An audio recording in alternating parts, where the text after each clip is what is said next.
I really miss pre-rendered cutscenes, and I want to make an argument for why I reckon they should make a comeback.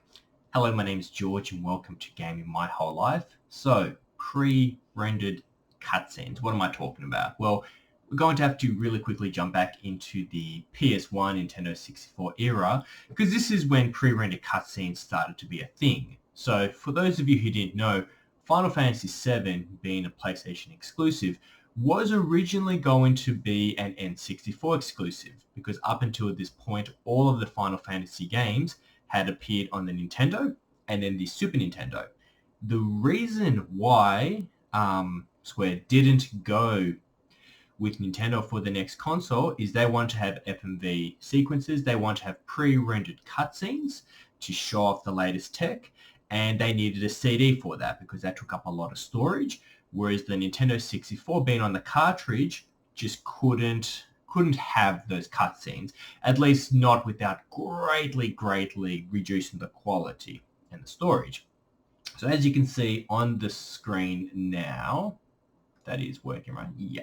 As you can see on the screen now, this is just how it looked like when you fought in Final Fantasy VII. This is PS1 graphics. It's all pixely. It was the best, it could do at that time. And even close up, you could see that the characters were literally blocks and squares. Like that was a bit scary to look at even back then, let alone now. But what did pre-rendered cutscenes do? They gave us a taste of what was possible, of what the future held, of what the next system would hold. And it made those really boxy characters come to life. These flames, definitely beyond the PS1 hardware. This is from another Final Fantasy game. The hair in that FMV would have moved. It isn't just the fact that the characters looked better and they could have unlimited polygons and there's no restrictions, but the animations would affect anything. So you would see cutscenes during the PS1 era where the cloth of clothing materials and hair billowing and like all the details would be there, which was amazing. It really sucked you into the story. It was something which you would look forward to, and you would wonder how close would the next console get to these graphics. It was a really nice thing. Now, jumping ahead one generation to the PS2, I have a picture of Final Fantasy X.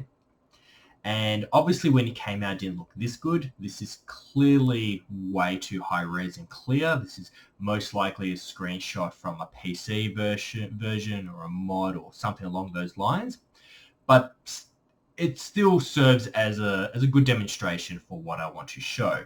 So you can see here the flat textures. There's literally a point there, and that's just been wrapped there. Like this was PS2, right? And these were the sort of graphics which you got, minus not as clear.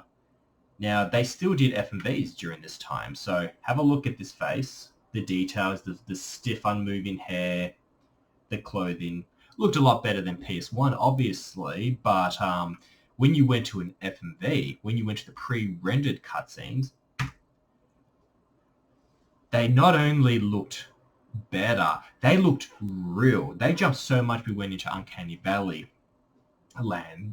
The water, these characters look nothing like their models. That's how much of a jump it was. And once again, it teased us for the next generation. What else is possible? Now, to further push my point even more, I do have some really good examples. We're going back to the PS1 again, right? Just because it's relevant, don't worry. A little bit later on, I will go down to more modern games where you can see what I'm talking about. So this is a picture of Parasite Eve 2. This was a PS1 game. And as you can see here, it's literally just a picture of someone's face, like a drawing, just like put there. And it looks really boxy. And like, obviously I don't need to tell you how flash this looks. It was the best the hardware could do. But this had cutscenes as well, pre-rendered cutscenes. I mean, look at this. This is gorgeous. The polygon count, the effects, everything. Like this looks like a what do you call it, like a cutout cardboard, you know? And then here, that all of a sudden we're real. Like that much of a jump, it really made you drool. Now, I get it. I get these days, as you can see with this picture of Red Dead Redemption 2, graphics have become so good that many could argue we don't even need the pre-rendered graphics. The pre-rendered graphics were a thing which was needed with the older hardware because they could only do so much.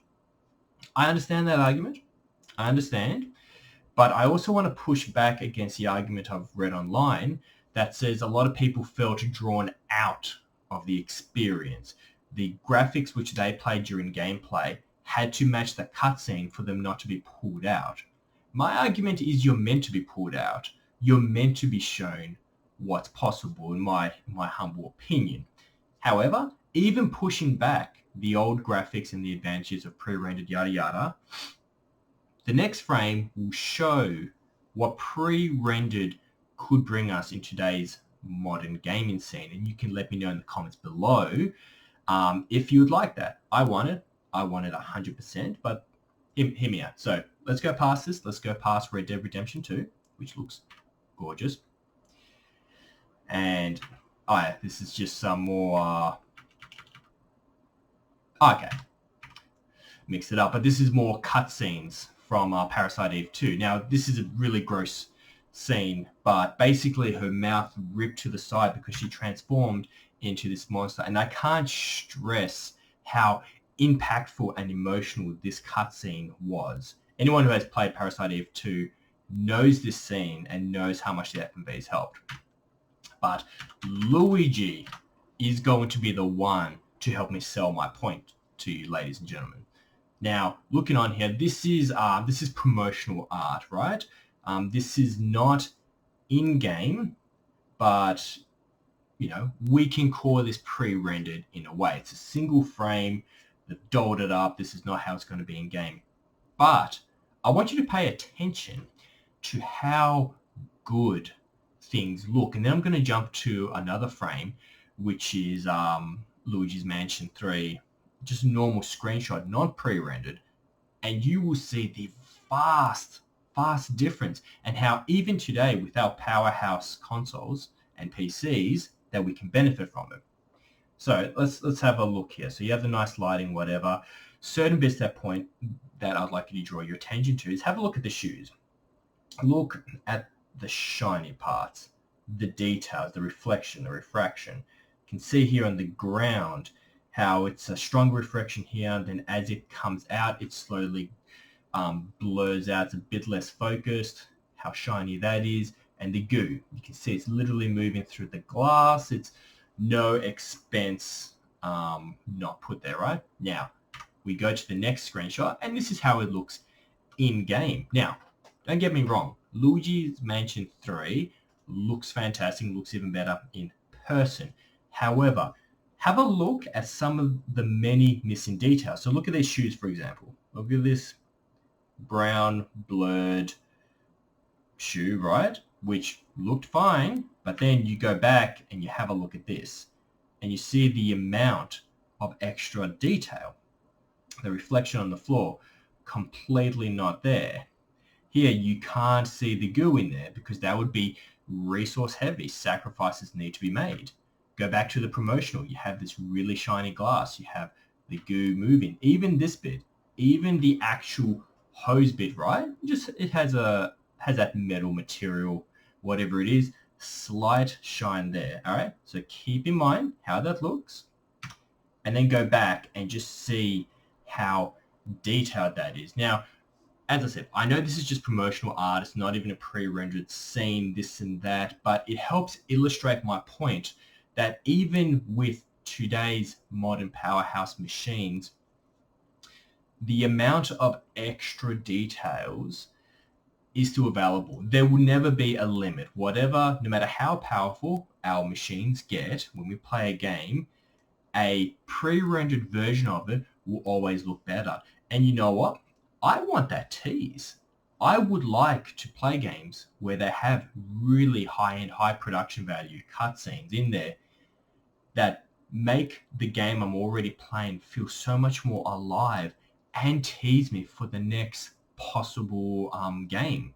Like, yes, this is a cutscene for Luigi's Mansion 3, or I pre-rendered, whatever.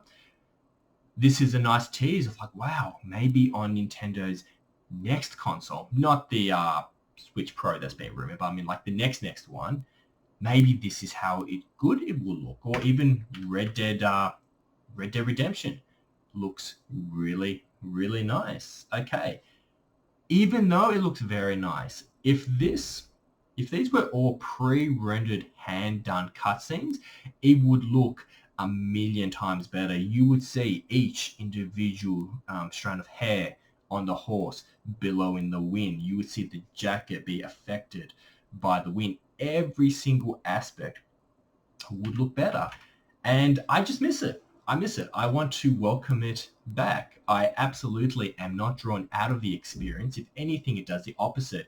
It brings me in the experience. Am I biased because I've been gaming for so long that I learned to embrace pre-rendered graphics as a good thing? Yes, of course. I'm not going to pretend I'm not biased. We're all biased. Whatever you prefer is a bias. I'm just presenting the argument of why I think I'd like it back. And also, I used to really look forward to it in certain games, like a fighting game, like when I used to play Tekken. They were obviously very boxy characters and all that. However, every time you beat the arcade mode with the different character, you got a gorgeous pre-rendered cutscene, and it really encouraged me to beat the arcade mode with every single character, even though there was like 30 of them or something. And it was just great. It was great. I want the pre-rendered. I don't want the restrictions. I want, because I'm an enthusiastic gamer, it's obviously why I have my own YouTube channel. It's literally just an excuse to connect with lovely people such as yourself and for me to have that outlet. I'm always thinking about the next step. Call me greedy. I want more and more and more. So let me know what you think down below. Thank you so much for sticking around. It is Friday. Thank goodness. I've had a long week. I really need to relax. I release videos Monday to Friday, so nothing from me for the weekend. Do consider subscribing though if you haven't already, because Monday to Friday I do release a new video. And give me an old thumbs up just because I asked for it. And look at his face. He really wants it. Okay, that was shameful. That was shameful. Okay, I'm tired. You have a good one. Hope you have a wonderful morning, afternoon, or evening, depending where you are in the world. I will see you Monday. Bye-bye.